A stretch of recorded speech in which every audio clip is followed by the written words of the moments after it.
किन्नर चुड़ैल। गोरखपुर नाम का एक गांव हुआ करता था। उस गांव में ज्यादा लोग नहीं रहते थे। उस गांव में एक गर्भवती विधवा औरत रहती थी। उस औरत का नाम कमला था। कमला अपने घर में अकेली रहती थी। उसके पति की सारी जायदाद उसके नाम हो गई थी, पर सभी गांव वाले उस औरत को मनहूस औरत समझा करते थे और सभी उससे नफरत किया करते थे। एक बार कमला राशन की दुकान पर खाने का सामान खरीदने जाती है। भैया जी, जरा 1 किलो दाल चावल देना। अरे हाय हाय हाय हाय हाय हाय! अरे मनहूस औरत, मेरी दुकान में अपशुगन करवाने आ गई क्या? हैं? चल जा यहाँ से, मैं कुछ नहीं देने वाला हूँ तुझे। भाग भाग यहाँ से, चल जा, निकल। भैया जी, ऐसा मत कहिए, मैं गर्भवती हूँ, मुझे खाने की बहुत जरूरत है, मुझे खाना दे दीजिए। दुकानदार कमला को वहां से धक्के मारकर भगा देता है। तभी कमला रोते रोते उस गांव के किन्नरों के इलाके में आ जाती है। गांव वाले किन्नरों को उसी इलाके में रखा करते थे, क्योंकि वो लोग किन्नरों को पसंद नहीं करते थे और उनके इलाके में रहने से मना करते थे। तो किन्नरों ने उसी गांव में अपना एक इलाका बना लिया था। जब किन्नर लोग देखते हैं कि एक गर्भवती महिला रोते रोते उनके इलाके में आ गई है, तो सारे किन्नर कमला के पास जाकर उसका हाल पूछने लगते हैं। क्या हुआ बहन, तुम्हारी गर्भवती अवस्था में इतनी बुरी हालत कैसे? तुम रो क्यों रही हो? तुम डरो मत, हम तुम्हें कोई नुकसान नहीं पहुंचाएंगे। तुम शांत होकर सब बताओ कि हुआ क्या है। मैं कमला हूँ, मैं गांव के दूसरे इलाके से आई हूँ। 2 महीने पहले ही मेरे पति की मौत हुई है। मुझे गांव के लोग मनहूस मानते हैं, क्योंकि मैं विधवा हूँ और गर्भवती भी। वहाँ के लोग मुझे खाने के लिए कुछ बेचने के लिए भी तैयार नहीं, जिससे मेरा गुजारा नहीं हो रहा था। कोई बात नहीं कमला, हम तुम्हारा ख्याल रखेंगे। किन्नर लोग कमला को एक खाली घर में रहने के लिए जगह दे देते हैं और उसकी देखभाल भी करते हैं। कुछ ही महीने बाद कमला अपने बच्चे को जन्म देती है, पर अफसोस, कमला बच्चे को जन्म देते ही अपनी जान गंवा देती है। जब सब किन्नर बच्चे को देखते हैं तो बहुत खुश हो जाते हैं, क्योंकि वो बच्चा भी किन्नर ही था। कमला ने एक किन्नर बच्चे को जन्म दिया था। अब इस बच्चे की देखभाल कौन करेगा? हम तो इस बच्चे को गांव के दूसरे इलाके में भी नहीं भेज सकते। और तो क्या हुआ, इस बच्चे की माँ नहीं रही तो हम इसे पालेंगे। अब ये हमारे इलाके में रहेगा, हमारे साथ रहेगा। फिर वो किन्नर उस किन्नर बच्चे को गोद ले लेते हैं, उसका नामकरण कराते हैं। उस किन्नर बच्चे का नाम शक्ति रखा जाता है। देखते ही देखते शक्ति बड़ी होने लगती है। उसके रंग रूप बहुत सुंदर थे। वो बहुत सुंदर किन्नर दिखती है। एक दिन शक्ति एक किन्नर से पूछती है, माँ जी सुनिए ना, ये गांव के दूसरे इलाके में भी तो लोग रहते हैं, तो हम वहाँ क्यों नहीं जाते? हम उनसे अलग क्यों रहते हैं? शक्ति, क्योंकि वो लोग हमारे जैसे नहीं, वो लोग हमें पसंद नहीं करते, इसीलिए हम उनसे अलग रहते हैं। क्यों? वो हमें क्यों पसंद नहीं करते? मुझे एक बार उस इलाके में जाना है, मैं एक बार वहाँ जाकर घूम कर आऊँ। शक्ति, खबरदार, जो तू उस इलाके में कभी भी गई तो अपनी जान नहीं गंवाना चाहती तो उस इलाके में कभी कदम भी नहीं रखेगी, समझी? इतना कहकर वो किन्नर वहाँ से चली जाती है। शक्ति उस किन्नर की बात सुनकर बहुत रोती है। माँ जी, ऐसा कैसे कह सकती हैं?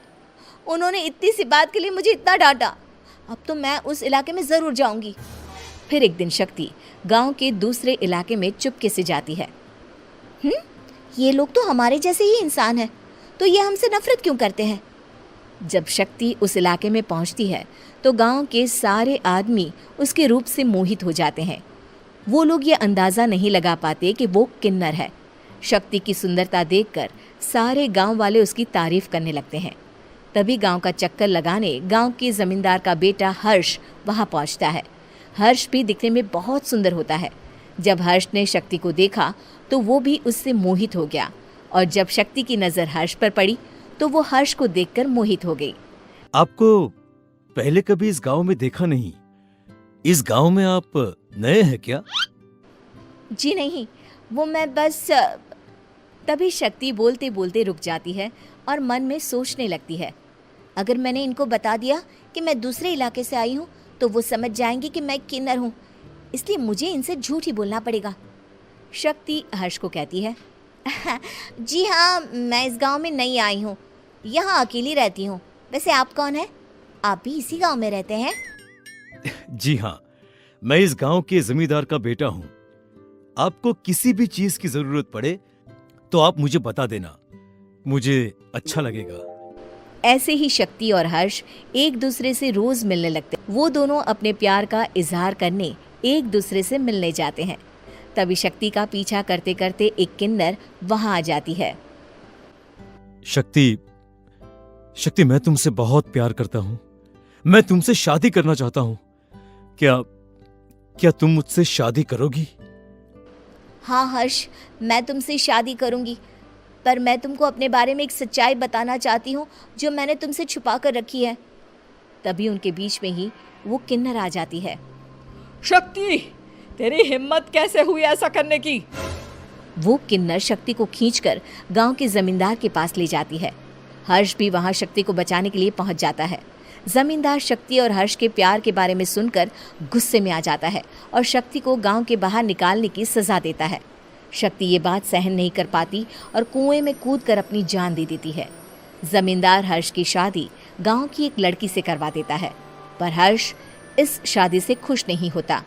शक्ति अपना बदला लेने के लिए मरने के बाद किन्नर चुड़ैल बन जाती है। अब मैं इन गाँव वालों को नहीं छोड़ूंगी, अब इनसे मैं अपने प्यार का बदला लूंगी। किन्नर चुड़ैल गांव वालों को परेशान करना शुरू कर देती है। एक बार वो रात को गांव के खेतों में पहुंच जाती है और वहां आग लगा देती है। सारी फसल जल के राख हो जाती है। जब एक आदमी रात को उठकर देखता है कि खेत में आग लग गई है तो वो वहां पहुंच जाता है। वो देखता है कि खेतों के बीचों बीच एक किन्नर चुड़ैल खड़ी है और वहां खड़े होकर ताली बजा रही है। गांव वाला किन्नर चुड़ैल को देखकर बेहोश हो जाता है। जब सुबह उस आदमी को होश आता है तो वो सीधा जमींदार के पास जाता है। अरे जमींदार साहब, अरे वो किन्नर चुड़ैल ने मेरी सारी फसल जला दी। अब मैं क्या करूंगा? क्या होगा मेरा? जमींदार चुड़ैल किन्नर का नाम सुनते ही सब कुछ समझ जाता है। अब वो बहुत डर जाता है।